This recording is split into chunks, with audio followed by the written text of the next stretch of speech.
Hello and welcome to the Officer Hustings for 2020-21. This is for the Activities Officer role. So we've sent your questions to both of the candidates and they've either written up a response or sent a video in. If a candidate doesn't appear in this video, then they haven't been able to attend or contribute any content. If you've got any questions around this, please go to the Student Leader Elections website and we'll be happy to answer them. So without further ado, let's get into the questions. The first question is, after the COVID-19 crisis and increased outbursts of xenophobia, how will you make sure that students are still comfortable partaking in SU activities when we come back to university? So, as the current international officer, I've already dealt with a lot of outbreaks of xenophobia throughout the crisis, and I share the international students' frustrations and worries. And I believe that in 2020, the role of international welcome will be as important as ever to make sure that the integration of the international students into the student community is smooth and welcoming. As a part of it, I think it's important to refer to the International Student Guide that's been developed this year, as well as the FAQ for supporting international students for staff and volunteers who deal with it. And both of those documents were developed by me as well. And as a whole, I think just awareness of the situation and of the fact that international students might feel uncomfortable is very important. To mitigate any extra barriers they might face, especially this year. Thank you so much for asking this question. It's a really important issue, really glad that we spotlighted it. There are two areas that I would target. So there is firstly preventative measures, how we can avoid such issues occurring, but also reactive measures to help support those who are vulnerable or who might experience any kind of xenophobic microaggressions or hate crime. So I really think there's work to be done in collaboration with the university on this to educate our students, because COVID-19 doesn't discriminate, so why should anyone? Educating about where it's come from and the way that we should treat our members would be really good, as well as reinforcing the positive community through things like resharing the Stronger Together videos. They're a great series.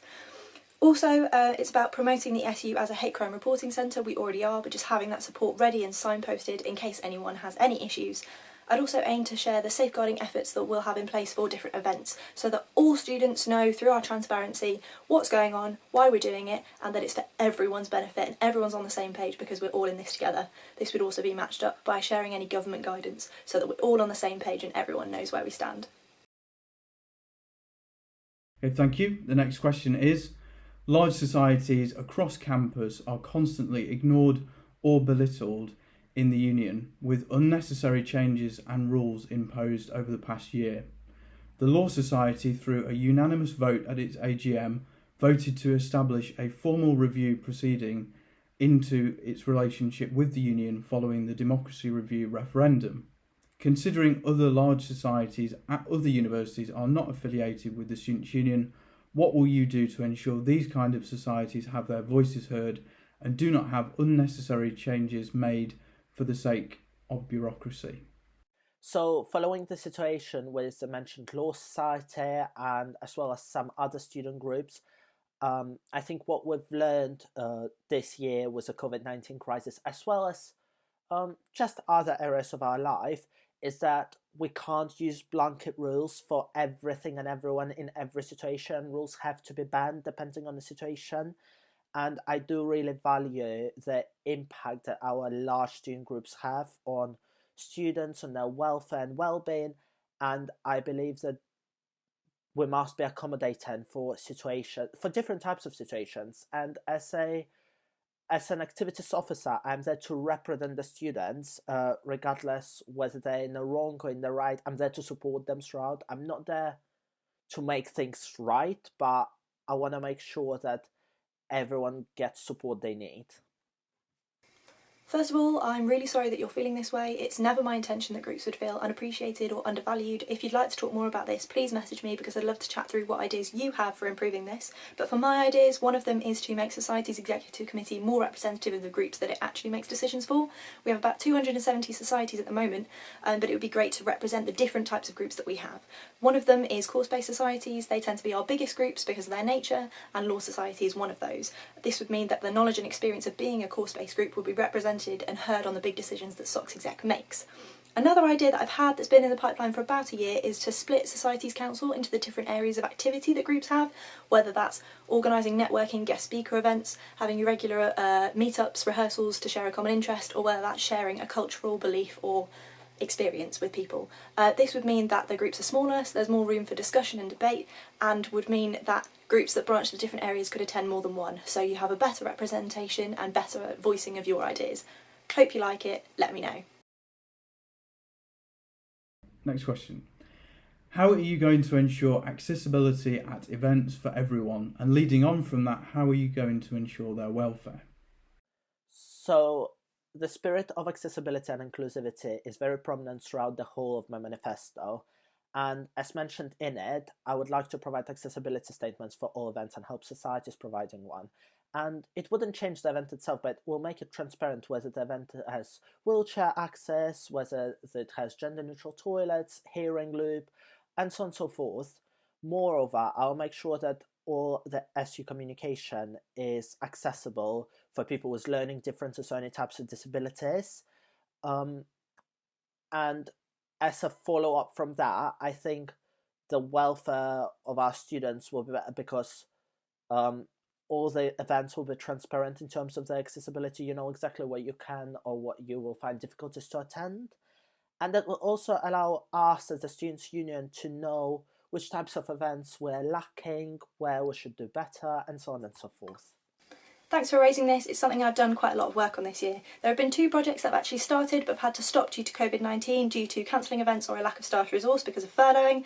One of them is an accessibility or welfare grading system where, like a restaurant menu has different symbols to signify dietary requirements being met, we'd have different symbols on SU events on the website to show which different accessibility areas are being supported. So things like avoiding strobe lighting, wheelchair access, quiet spaces, that kind of thing.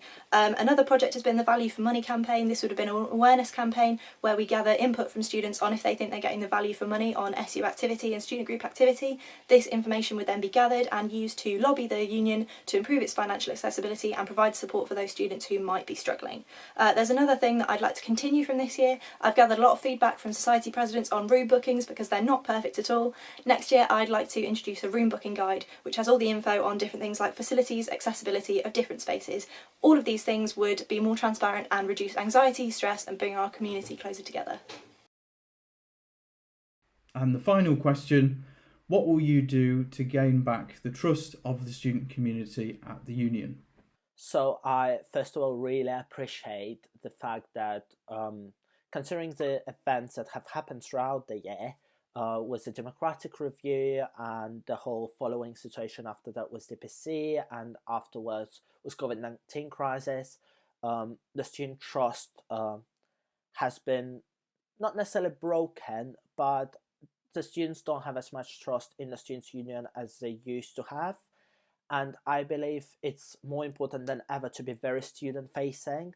As an activities officer, I want to be there for students right now, right here. And I want to ask everyone what they want. I want to have individual meetings with societies and their president on a regular basis. I don't want to put blanket rules. I don't want to change structures or leave some sort of legacy for our Students' Union.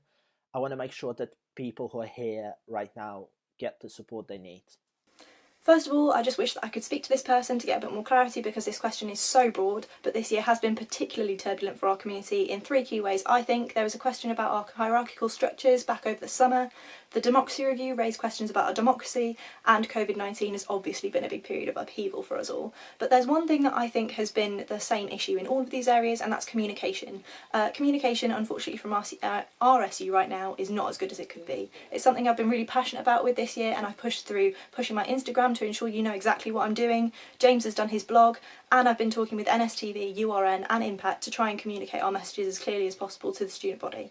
In my manifesto next year, I would have a wide-scale review of all the communications from the SU and the officer team to ensure that you're up to date. If you're up to date, you can trust us more and you can work out what you can do to change something if it's not going as well as we'd like. There you have it. That concludes our hustings for the activities officer role. I hope that was useful. Please go and vote if you haven't already. The details are on the SU website, and we're going to be sharing the results on Monday. So keep an eye out on the social media for that. Thank you.